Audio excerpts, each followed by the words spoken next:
Hey, so little IVF Niaw update. So it's National Infertility Awareness Week. And as many of you know, I am infertile.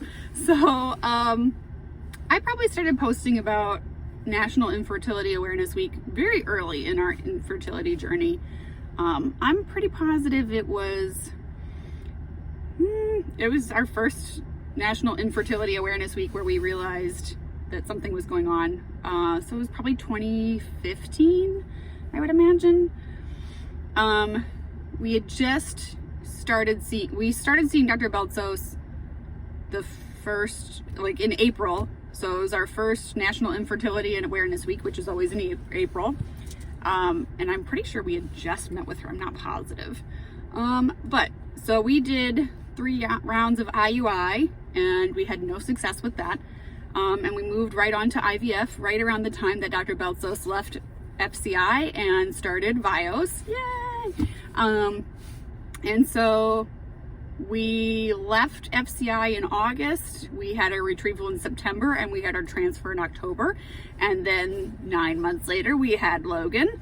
And you know, IVF is always stressful. Like there was my second IUI, I had started acupuncture and I accidentally ovulated, like unintentionally through acupuncture. And it was like, oh, I've got to leave work immediately and go get an IUI done. That's cool.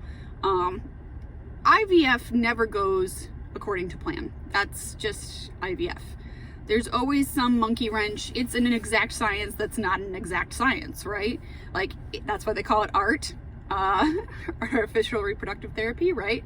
Or whatever it is. It doesn't matter. On Wednesdays, we wear orange on Niaw.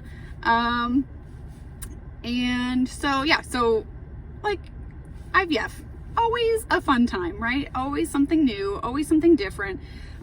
There is always some, like God says, right, like if you want to make God laugh, you make a plan, right? So this month we're doing a stim cycle and I think it's gonna be fine. We're like change all my medications, add in omnitrope, human growth hormone, to try and get my egg quality up. And we cut all my medications in half because my ovaries like almost exploded in January, right? I had like 20 eggs retrieved in January, 13 were mature, 12 fertilized, and we got 1 in the freezer, right? And then that 1 was unusable because it PGT'd abnormal. So we're like, okay, we're gonna go back to the drawing board, change all the protocol, and try again. Well, as with anything with IVF. So right now I have 2 eggs, 2. So I went in and baselined on Wednesday and they're like, oh my gosh, you have a crap ton of follicles. That was the nurse's exact words, crap ton of follicles, which made me laugh and made me feel really great, right? So she's like, okay, we're gonna start you on Friday and then we'll check you again on Monday because I don't want you to go too long because you have so many follicles. So do medications all weekend, go on Monday, and they're like, oh, that didn't work. But you have 2 that are like ready to go. We'll see you again tomorrow. So long story short, I'm like very emotional. I'm like crying. I'm like, what happened? Like, why me?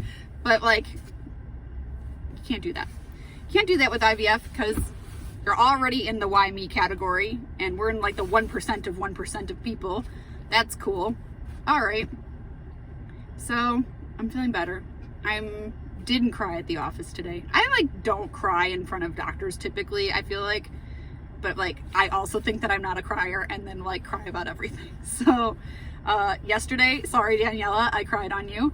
And that's not typical. I usually am like, I have my office persona, right? Like, and I'm like, hey, how's it going? Just living the IVF dream, right? Like when I'm dying inside.